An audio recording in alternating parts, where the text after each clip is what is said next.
Wednesday, February 6, 2019, HealthDay News. Forget the mellow slacker image. Pot smoking might actually make men more potent.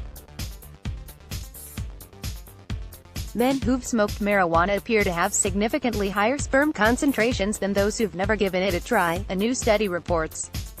There's also a potential link between pot use and testosterone, said senior researcher Dr. Jorge Chavarro. He's an associate professor of nutrition and epidemiology at the Harvard Th.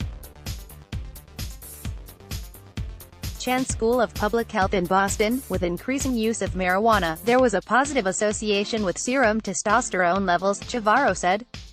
More marijuana, higher testosterone levels. Couples shouldn't start smoking pot to improve their chances of conception, however.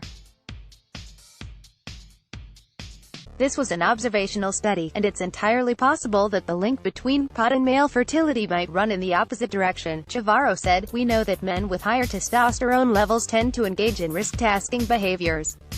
The higher your testosterone, the more likely you are to do risky stuff, like frequent pot smoking, Chavarro said. Chavarro and his team set out to study the possible effects of pot smoking on male reproduction by observing 662 men enrolled at the Massachusetts General Hospital Fertility Center in Boston between 2000 and 2017. Semen samples were taken from all of the men, and 317 provided blood samples that were analyzed for reproductive hormones. The men also filled out a questionnaire about their marijuana use. 55% of the men said they'd smoked pot at some point, with 44% saying they were past smokers and 11% reporting they currently toke. The researchers had hypothesized that marijuana use would be associated with lower semen quality, so they were surprised to learn that pot smokers had higher sperm concentrations. Current and past marijuana users had average sperm concentrations of 62.7 million sperm per milliliter of ejaculate, while men who had never smoked marijuana had average concentrations of 45.4 million sperm per milliliter. Only 5% of marijuana smokers had sperm concentrations below 15 million, the World Health Organization's threshold for normal levels. By comparison, 12% of men who never tried marijuana had below normal sperm levels, the findings showed. These findings were unexpected and surprising, Chavarro said. We spent a couple of months doing analysis to figure out if we had done something wrong, he added.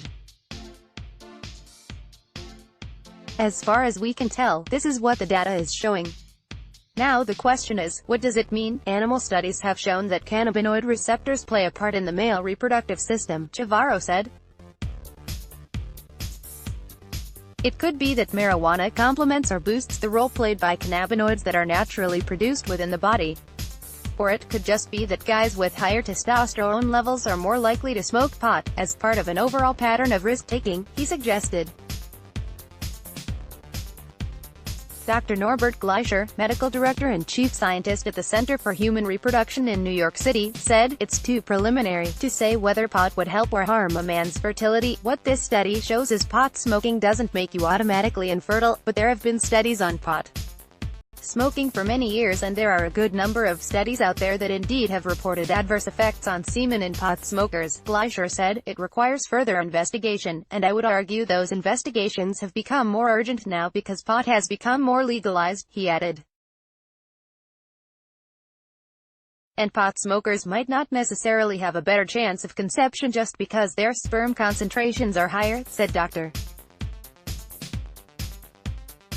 Jennifer Kawas, medical director of the Emory Reproductive Center in Atlanta.